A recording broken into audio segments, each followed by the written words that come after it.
जय मसीह की। यीशु के दृष्टांत नाम एक श्रृंखला को हम कर रहे हैं और ये वीडियो उस श्रृंखला में 5वां वीडियो है। और इस वीडियो में हम उड़ाऊ पुत्र के दृष्टांत की चर्चा करने वाले हैं। यीशु के कहे गए दृष्टांतों में एक महत्वपूर्ण दृष्टांत यह है। लूका का सुसमाचार 15वें अध्याय में 3 दृष्टांतों को यीशु ने कहा। पहला खोई हुई भेड़ का दृष्टांत, दूसरा खोया हुआ सिक्के का वो दृष्टांत और तीसरा उड़ाऊ पुत्र का दृष्टांत। और ये तीनों दृष्टांत जो है एक विशेष सीख को हमें दे रहा है और उसको समझने के लिए इसका संदर्भ समझना जरूरी है। इस अध्याय को शुरू करते समय लूका 15 उसके 1 और 2 वचन में हम इस प्रकार देखते हैं कि चुंगी लेने वाले और पापी जो है वो यीशु के पास आ रहे थे और यीशु के वचनों को सुन रहे थे। यानी उस समय के समाज के पापी गण यीशु के पास आ रहे थे और ये देखकर उस समय के जो धर्म गुरु गण थे, फरीसी, शास्त्री इत्यादि, वे आपस में कुड़कुड़ाने लगे कि ये कैसा धर्म गुरु है, यीशु के बारे में पूछ रहे हैं, जो पापियों के साथ संगति करता है, उनके साथ उठता बैठता है और खाता भी है। तो इस उनके कुड़कुड़ाने के प्रत्युत्तर के रूप में यीशु उनको परमेश्वर का हृदय कैसा है, परमेश्वर इन लोगों के बारे में क्या सोचता है, इन लोगों को अपने पास लाने की कोशिश कैसे करता है, इस बात को समझाने के लिए इन 3 दृष्टांतों को यीशु ने कहा। जब यीशु ने वो खोए हुए भेड़ को खोजने वाले अच्छे चरवाहे के दृष्टांत को कहा, सचमुच में वे परमेश्वर के बारे में बता रहे थे कि परमेश्वर एक ऐसा व्यक्ति है जो खोए हुए इंसान के पीछे जाता है और उसको ढूंढता है और उसको अपने पास लाता है। उसी प्रकार वो खोए हुए सिक्के को ढूंढने वाले उस स्त्री के दृष्टांत के द्वारा यीशु मसीह इसी बात को बताना चाहते थे कि किस प्रकार परमेश्वर एक खोए हुए व्यक्ति को ढूंढकर अपने पास लाना चाहता है। और उस तीसरे दृष्टांत में जिसकी चर्चा आज हम करने वाले हैं, उड़ाऊ पुत्र के दृष्टांत में भी परमेश्वर के हृदय को प्रकट कराना यीशु मसीह का मकसद था। यह जो है 15वें अध्याय के 11वें वचन में हम इस प्रकार पढ़ते हैं, 11 और 12। फिर उसने कहा, यीशु ने कहा, किसी मनुष्य के 2 पुत्र थे। उनमें से छोटे ने पिता से कहा, हे पिता, संपत्ति में से जो मेरा भाग हो वो मुझे दे दीजिए। मुझे लगता है कि इस दृष्टांत में 4 मुख्य लोग हैं। पहले वो पिता जो परमेश्वर के हृदय को दर्शाता है। नंबर 2 वो बड़ा पुत्र जो फरीसी और शास्त्री इत्यादि का प्रतिनिधि है। तीसरा वो दूसरा लड़का जो उड़ाऊ पुत्र है, जो पापी गण के प्रतिनिधि के रूप में है। और चौथा वो दूर देश का वो स्वामी जो शैतान का प्रतिनिधि है। अब इस दूसरे बेटे ने पिता के पास आकर कहा कि जो कुछ मेरा है वो मुझे दे दीजिए। यानी वो अपने पिता से इस प्रकार कहता है कि मुझे आपके साथ रहने का कोई तात्पर्य नहीं है, मेरा आपके लिए कोई विशेष प्रेम या सम्मान नहीं है, मैं आपके अधिकार के छत के नीचे नहीं रहना चाहता हूं, मैं अपने आजादी को चाहता हूं, मैं अपने मर्जी के अनुसार जीवन जीना चाहता हूं और मैं अपने तात्पर्यों के पूर्तिकरण के लिए जीना चाहता हूं। यानी यह दूसरा लड़का जो है एक पापी इंसान को दर्शाता है जो परमेश्वर के उस अधिकार और छत के अधीन में ना रहने के लिए चाहता है और दूर चला जाता है। अब 13वें वचन में देखो क्या लिखा है, और बहुत दिन न बीते थे कि छोटा पुत्र सब कुछ इकट्ठा करके एक दूर देश को चला गया और वहां कुकर्म में अपनी संपत्ति उड़ा दी। दूर देश चला गया, जितना दूर वो पिता से हो सकता था चला गया और वहां पर कुकर्म में अपनी संपत्ति उड़ा दी। इसीलिए इसे उड़ाऊ पुत्र ऐसे कहते हैं, क्योंकि उसने अपने संपत्ति को उड़ा दिया, कुकर्म में उड़ा दिया। उसे अपनी आजादी मिल गई थी, उसके ऊपर कोई नियंत्रण नहीं था, वो जैसा चाहता था वो अपने मन मर्जी के अनुसार जी सकता था, जो कुछ भी वो चाहता था सब कुछ वो कर सकता था और शायद वो सोच रहा था कि इसी में मेरा आनंद है, इसी में मेरा संतुष्टि है और इसी में मेरा सब कुछ है। लेकिन वो कितना गलत था। क्योंकि 14वां वचन में हम इस प्रकार पढ़ते हैं, जब वो सब कुछ खर्च कर चुका तो उस देश में बड़ा अकाल पड़ा और वो कंगाल हो गया। यानी ये लड़का अपना सारा संपत्ति खर्च कर चुका था और उस देश में जहां पर वो रहता था वहां पर एक बड़ा अकाल पड़ गया और वो कंगाल हो गया। यानी इसके जीवन में तकलीफों का वो समय आ गया। यानी देखो, पापी इंसान भी कई बार सोचते हैं, साधारण मनुष्य भी इसी प्रकार सोचता है। जब उसके पास बहुत सारे पैसे होते हैं, बहुत सारे दोस्त होते हैं, जब सब कुछ ठीक ठाक चलता होता है, तब उसे परमेश्वर का कोई जरूरत या अपने पिता का कोई जरूरत महसूस नहीं होता। लेकिन एकाएक जब सब कुछ नष्ट हो जाता है, जब बीमारी आ जाती है या दुर्घटना हो जाता है, वो एकाएक से काफी तकलीफ में पड़ जाता है। 14वां वचन के आधार पर हम ये समझ सकते हैं कि उनके अंदर कोई शांति नहीं थी, उनका कोई सांत्वना देने वाला नहीं था, उनका कोई आसरा नहीं था और परमेश्वर से दूर होने वाले का यही अवस्था है। 15वां वचन में देखो, उसका अवस्था और भी बेकार होने वाला है। और वो उस देश के निवासियों में से एक के यहां गया, उसने उसे अपने खेतों में सूअर चराने के लिए भेजा। मैं समझता हूं कि कंगाल हो जाने के बाद इस लड़के ने कई लोगों के पास जाकर नौकरी मांगा होगा, किसी ने उसको नौकरी नहीं दिया। अंत में एक व्यक्ति ने कहा कि मेरे सूअरों को चराने के लिए मुझे एक व्यक्ति की जरूरत है, क्या तू उस काम के लिए तैयार है? यह व्यक्ति वैसे यहूदी होने के नाते इस प्रकार के एक काम के लिए साधारणतः नहीं जाएगा, लेकिन अपने कंगालपन के बीच में अपने भूख को मिटाने के लिए किसी भी तरह का काम करने के लिए वो तैयार हो गया और सूअरों को चराने का वो काम के लिए वो अपने आप को तैयार कर देता है।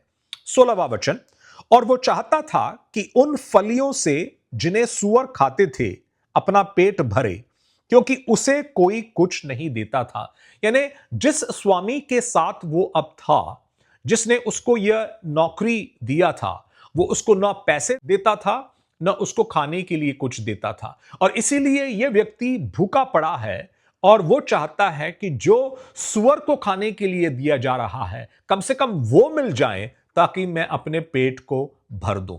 देखो, इस व्यक्ति के जीवन का हालात किस प्रकार आ गया है। और ये जो स्वामी है, मेरे ख्याल से शैतान का वो प्रतिनिधि है, क्योंकि वो इस व्यक्ति के भलाई को नहीं चाहता, वो उससे कोई प्रेम नहीं करता, उससे सिर्फ काम करवाना चाहता है। बाइबल में हम इस प्रकार पढ़ते हैं, यीशु ने कहा कि शैतान जो है केवल लूटने, घात करने और मारने के लिए वो आता है। इसी प्रकार का एक काम जो है ये स्वामी यहां पर कर रहा है। जीवन के सारे तकलीफों के बीच में जब वह समस्याओं से घिरा हुआ था, उसके अंदर अक्ल आ जाता है। 15वां अध्याय का 17वां वचन देखो, जब वो अपने आप में आया तब कहने लगा, मेरे पिता के कितने ही मजदूरों को भोजन से अधिक रोटी मिलती है और मैं यहां पर भूखा मर रहा हूं। अपने आप में आना का मतलब है उनके आंखों का खुल जाना। उसके पिता के बारे में सच्चाई को उसने जान लिया, वो होश में आ गया। उसके आंखों में जो अंधापन था वो हट गया, उसके चेहरे के सामने जो पर्दा था वो हट गया और सब कुछ को जैसा वो है वैसा वो समझने लगा। वो समझने लगा कि जैसा मैंने सोचा, मेरा पिता जो है एक क्रूर या एक दुष्ट व्यक्ति नहीं है जो मेरे आजादी पर बहुत सारा रोक लगाना चाहता हो और मुझे खुशी के साथ रहने नहीं देना चाहता है। लेकिन अब उसे समझ में आया कि उसका पिता जो है एक अच्छा व्यक्ति है, वो एक उदार व्यक्ति है, दयालु व्यक्ति है, प्रेमी व्यक्ति है, क्योंकि उसे समझ में आया कि मेरा स्वामी ना तो मुझे पैसे देता है ना मुझे खाने को कुछ देता है, लेकिन मेरा पिता वैसा नहीं है। वो हर एक मजदूर को तनख्वाह भी देता है और उनको पेट भर के भोजन भी देता है, यहां तक कि उनके पास एक्स्ट्रा रोटी भी होता है। तो भरपूरी से अपने दासों को खिलाने वाले अपने पिता के हृदय के अच्छाई को और उनके हृदय के प्रेम को और उनके हृदय के सुंदरता को और मनोहरता को अब यह उड़ाऊ पुत्र जो है वो देख पा रहा है। यानी देखो, कष्टों के बीच में, तकलीफों के बीच में देखो लोगों की आंखें कैसे खुल जाते हैं। हमारे जीवन में भी कभी कभी परमेश्वर इस प्रकार के तकलीफों और समस्याओं को आने देता है, क्योंकि वो समय है जब हम परमेश्वर के करीब जाते हैं और परमेश्वर के नाम को पुकारते हैं। कई ऐसे लोग हैं जो यीशु पर विश्वास तब करते हैं जब उनके जीवन में तकलीफ और समस्या आती है। जब सब कुछ ठीक ठाक चलता होता है तब उन्हें परमेश्वर का कोई जरूरत नहीं होता, लेकिन जब जीवन में संघर्ष आते हैं तब उनको परमेश्वर का जरूरत महसूस वे करते हैं। वो अपने आप से कहता है, देखो मेरे पिता के मजदूर वहां पर खा पी रहे हैं और मैं यहां पर भूखा हूं। और 18वां वचन में देखो उसका मन फिराव या उनका मन के बदलने के बारे में हम देख सकते हैं। 18वां वचन में वो कहता है अपने आप से, मैं अब उठकर अपने पिता के पास जाऊंगा और उससे कहूंगा कि पिताजी, मैंने स्वर्ग के विरोध में और तेरी दृष्टि में पाप किया है। देखो उसका मन बदल गया, उसका सोच बदल गया, उसके अपने आप के बारे में सोच बदल गया, अपने पिता के बारे में सोच बदल गया। अपने आप के बारे में वो कहता है कि मैंने पाप किया है, मैं पापी हूं, मैंने स्वर्ग के विरोध में पाप किया और आपके विरोध में भी मैंने पाप किया, मुझे माफ कर दो, ऐसे वो कहना चाहता है। अपने आप के बारे में वो समझने लगा कि बहुत सारे पैसे होने से या बहुत ज्यादा आजादी होने से जीवन में मैं संतुष्ट या सुख नहीं अनुभव कर सकता, और इसीलिए वो अपने पिता के पास लौट जाना चाहता है और वो पिता के पास जाकर कुछ बोलना चाहता है। 15वां वचन में देखो वो क्या कहता है, मैं अब इस योग्य नहीं रहा कि तेरा पुत्र कहलाऊं, मुझे अपने एक मजदूर के समान रख ले। यानी पिताजी, मैं आपका बेटा कहलाने के योग्य नहीं हूं, मैंने आपके नाम को लज्जित कराया है, लोगों के सामने आपका सिर मेरे कारण झुक गया, मुझे बस केवल एक मजदूर के रूप में आप स्वीकार लो, मैं आपके घर में काम कर लूंगा, मुझे बस कुछ खाने के लिए चाहिए और मुझे पेट भरने की जरूरत है। और इस प्रकार वो एक स्पीच तैयार करता है, अपने मन में सोचता है कि पिता के पास जब मैं जाऊंगा इस प्रकार के वचनों को बोलूंगा। देखो, न केवल वो मन फिराता है, उसके लिए कुछ एक्शन भी लेता है।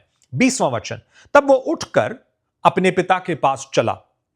वो अब दूर ही था कि उसके पिता ने उससे देखकर तरस खाया और दौड़कर उसे गले लगाया और बहुत चूमा। देखो, यहां पर हम उस पिता के हृदय को समझ सकते हैं। यानी जब यह लड़का दूर ही से आ रहा था, पिता ने उसको देखकर पहचान लिया। मैं समझता हूं कि यह पिता का हृदय बड़ा दुखी था।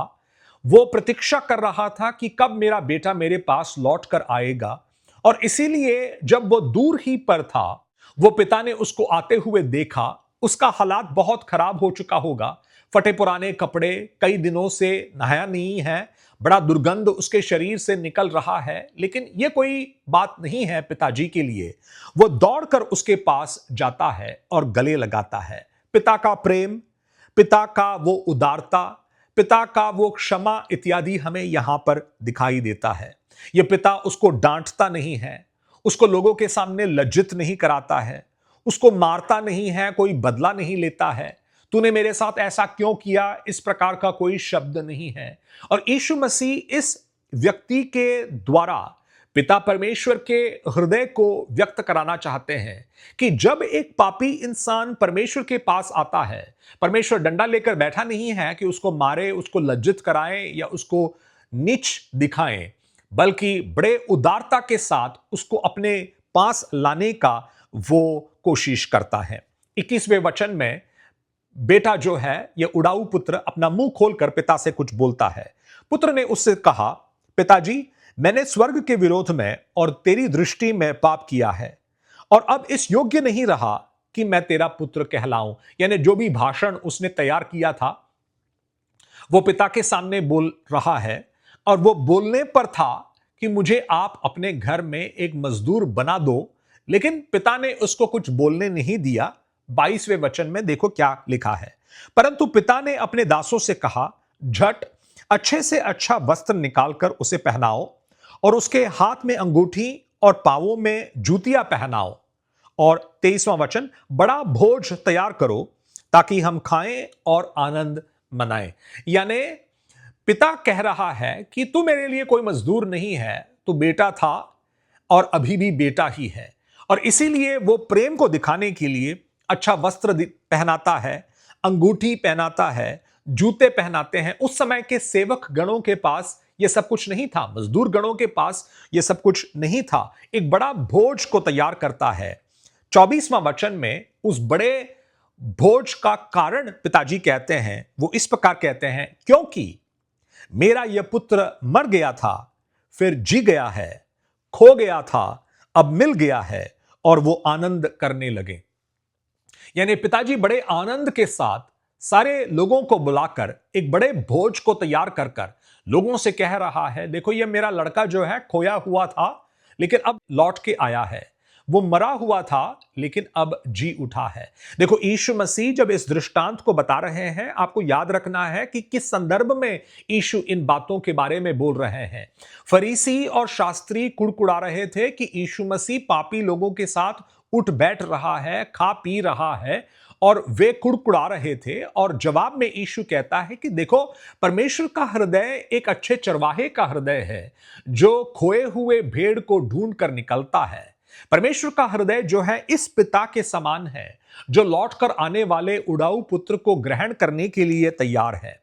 25 से लेकर 27वें वचन में उस बड़े पुत्र के प्रत्युत्तर को हम देखते हैं। जब वो खेत से लौट आता है शाम को, घर में बड़ा उल्लास और बड़ा आनंद और बड़ा बैंड बजता हुआ, बड़ा खाना तैयार होता हुआ उसे दिखाई दिया।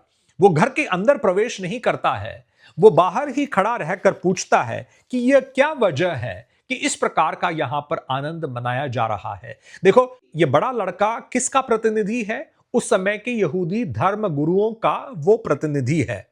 और 27वें वचन में जब उससे कहा गया कि तेरा छोटा भाई जो है लौट कर आ गया है, 28वां वचन में वो इस प्रकार हम पढ़ते हैं, यह सुनकर बड़ा बेटा क्रोध से भर गया और भीतर जाना न चाहा, परंतु उसका पिता बाहर आकर उसे मनाने लगा। यानी बड़ा लड़का जो है घर के अंदर जाना ही नहीं चाहा, इस खुशी में उसे भागी होना ही नहीं है। यह देखकर पिताजी जो है घर के बाहर आ जाते हैं और उसको मनाने की कोशिश करता है। 30वां वचन में वो अपने नाराजगी का कारण वो बताता है। वो कहता है, जो ये तेरा पुत्र जिसने तेरी सारी संपत्ति वेश्याओं में उड़ा दी है आया, तो उसके लिए तू बड़ा भोजन तैयार करता है।